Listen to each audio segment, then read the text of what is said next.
Made a comment, in my video, one of my videos on this suicide note guy, and but it was a side note because evidently he had just heard of this guy and was reading it, and then so this is one of those cases where he's like he thought he had an idea on his own, and then he sees me talking about it, and I forget if other people, but the basic idea is these other people are all talking. I think it was other people more than just a couple. Are all talking about this stuff, and it's like what? And it strikes at your free will, because one, you think you're choosing something, and then you see, well, there has to be this thing echoing around. It just seems like it has to be related. Now, I know I saw it in my video subscriptions. I don't know how. I forget. Oh, yeah. Donna Kaid said a friend had sent it to him. So maybe it's echoing around. Maybe a friend of that friend happened to be the one that mentioned it to CP Lanes, or who knows. You kind of assume there's that connection, or could be a coincidence, which is a kind of connection, a null connection, a none connection. Now, we know psychologically there's an effect like this. Like, I bought a Nissan Pathfinder. This was before SUVs were popular. I lived up in the mountains in the snowy area and drove up on the dirt, muddy roads. Had a perfectly good reason for buying an SUV. That's my apology for all my political correct friends. And when I got it, I started noticing other SUVs around. Well, when you have, noticing other Pathfinders. When you have, I've got this new Pathfinder, I also got a picture in my mind, a much clearer picture than I ever had before. So if I'm driving along and I pass a car, instead of just being a non-distinct car, I recognize this pattern, I tend to notice them more. So there's this kind of thing where, I might have heard, or like this happened to me with Bitcoins. I heard about Bitcoin somewhere recently. And then I just saw two videos, which I didn't watch them, that said Bitcoin, one of them being Russia Today, about Bitcoins, after I just researched Bitcoins and stuff. And that had nothing to do with YouTube. It wasn't YouTube that I read the Bitcoins. It was somewhere else in the web or somewhere. I don't remember, but it wasn't a YouTube video. So, that one's harder to explain. Is that echoing around too?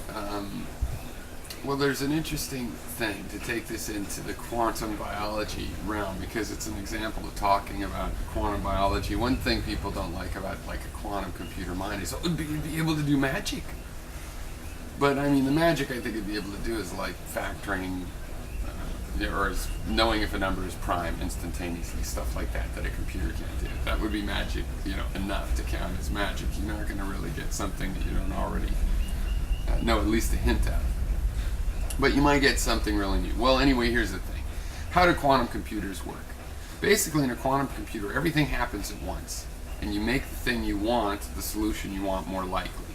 Okay, that's the tricky part. I'll get back to that. But, so for example, in a quantum computer, if you're trying to in a regular computer, if you're trying to break a password by brute force, you just try every password, all A's with a B, all A's with two B's, and so on. You just go through every permutation. Well, a quantum computer does all of those at once, and if it can make the right password more likely, then it can do everything at once and find the right password. Or in a leaf, they're finding that it looks like photosynthesis is such a high percentage of efficiency in plants because it uses a quantum. So there's something of a coherent quantum state. How do you make things more likely? That's the hard part, right? Well, in the case of the leaf, it's energy transfer. A photon strikes. The photon has to make it without being absorbed to a place where it causes a energy storing chemical reaction to take place, right? So the way that kind of thing works is you have this coherent state where everything's happening, and you have the interaction that's going to determine which thing actually happens, which path the photon actually takes, whether it's absorbed or not. Well, the photon has to make it there to find out if it's going to make it there. So you have a much higher chance of making it there, evidently, with things like that. Okay, I don't know if it gets confusing. The quantum computer guys are on that a little bit. Now, using that as a metaphor, this is not scientific, using that as a metaphor, if the human mind was a quantum computer, well, this is interesting. Because when you think of something, you make it more likely that if it's there, you'll recognize it. Okay? When you think of, like I know the word Bitcoin now. So if it is there on a page, in my peripheral vision, or I'm scanning, or I'm even reading, but I'm really scanning or whatever, I'm more likely to see it, right? And with this quantum computing, that actually does make it more likely to happen. So in other words, you can have a kind of coordinated coincidence. Other people are seeing it for independent reasons than you. Of course, no reason is going to truly be independent. Believe me, I put most of my stock in this other kind of analysis. There's a network of people, and you could follow a lot of these. But there's also this other weird idea, just as a science I came up with this idea for a science fiction story I wrote. But anyway, so where was I going with that? So now, notice you can't make yourself sprout wings, because thinking about that is just a fantasy, whether or not we could come up with the technical distinction. Fact is, that is different. That can't happen. Me thinking about it is not going to make it more like me knowing the word Bitcoin more likely to notice it on a piece of paper. Me picturing myself with wings, not more likely that I'll have wings, right? Because it's not already happening. It's not already a natural occurrence with its own causes. You see what I mean? You can't just invent a new result with no lineage of causes. But if the lineage of causes are out there, then something like quantum mechanics could be involved in how you connect with it. Okay, so that's just a fun science fiction idea.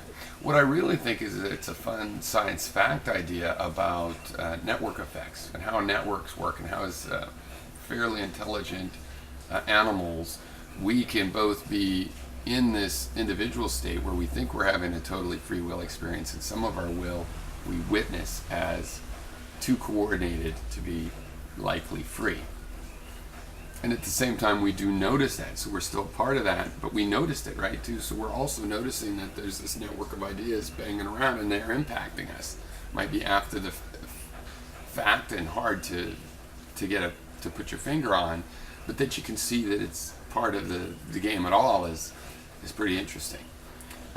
It's actually like what I'm interested in. That's how I got so into computers, is I'm really interested in these network effects, virtual environments, and the way people connect together mentally when they're in these spaces. Of course, these networks are the same in a regular group of people. You see the same kinds of things, and that's what's funny. Sometimes in the regular meet space, you can notice that it seems like it all came together from different directions. But that could be an illusion. But online, it's so fluid and fast and amazingly large scale, and involves people you barely know, and it's just the title of their video, for example, and stuff. So anyway, interesting subject. If anybody has anything to add to that, it'd be great, because I'd love to talk about this, but that's about all I've got to say. Monologue style. Well, that's probably not true, is it? But